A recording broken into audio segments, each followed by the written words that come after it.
Dhe sillo si atë shembullin e dy njerëzve. Njërit prej të cilve u dham dy kopshte të mbjellur me hardhi dhe të veshura me lisa, e ndërmjet tyre bëm ara. Hardhi, lisa, ara. I ka dhënë njërit dy kopshte. Një kopsht. Të dy kopshtet dhanë frutet e vetë. Kur farë dëmi nuk ju bë dhe përmes tyre shpijem një lumë. A i kishte edhe tjetër pasuri dhe i tha shokut të vetë, derisa po bisedonte me ta. Është një tregim për dy kopshte që Zoti ja ka dhënë dy personave. Kam më shumë pasuri se ti, edhe fis kam më të fortë. Tash i livdohen lavdatat njëri tjetrit. Hyn xhelozia, ta shikojmë çfarë po bëhet. Dhe hyri në kopshtin e vet, i rrëmbyer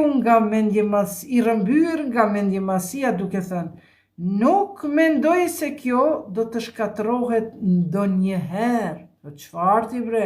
Çfarë Zoti, as Zoti si ka besu. Qëri thot, unë kam edhe ara, edhe lis, edhe hardhi, edhe në mes lumit, në mes atë i tokës teme, kopshtit tem, kalon uji. Po ky ka pasur shumë mendjemasi. Prandaj thamë në fillim, një zemër që i ka këto tri vese, mendjemasin, urrëtitjen dhe padrejtësinë, Zoti thot, unë hiki nga ju zemër. Dal prej asaj zemrës. Të lënë Zoti në humner, në shkatrim. Vazhdojmë. Sepse këto tri vepra vetvetiu ty të shkatron. Ti që urren një person tjetër, ai nuk e din urrëtitjen tënde, nuk e sheh, po ti e shkatron ndërgjegjen, shpirtin tënd.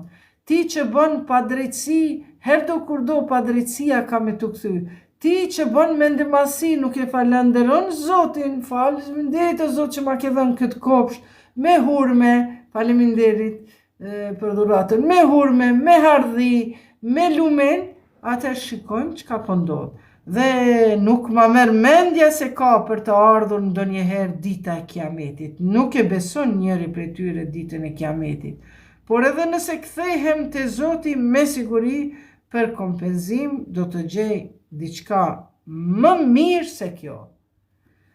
Shoku i tij derisa po flisnin i tha, a e mohon atë i cili të ka krijuar nga dheu e pastaj nga pika e farës, e më në fund të bëri njeri të plot?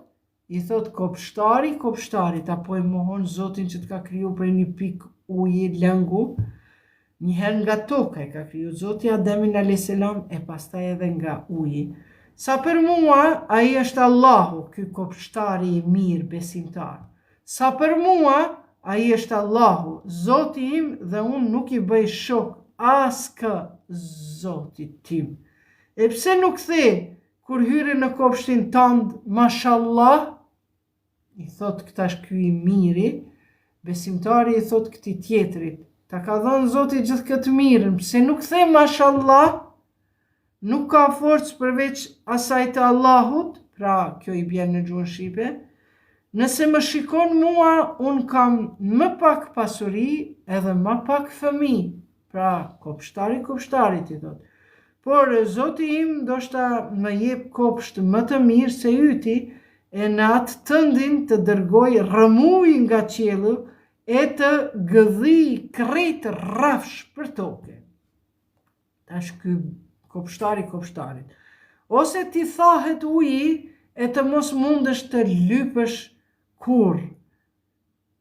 Dhe u shkatëruan frutet e tij dhe ai filloi t'i thyej duart, duke rënkuar se ç'kishte shpenzuar në të, dhe hardhia ishte shtruar për drunjë të vet dhe thoshte, ku është ai fat të mos i kisha bërë shok Zotit tim?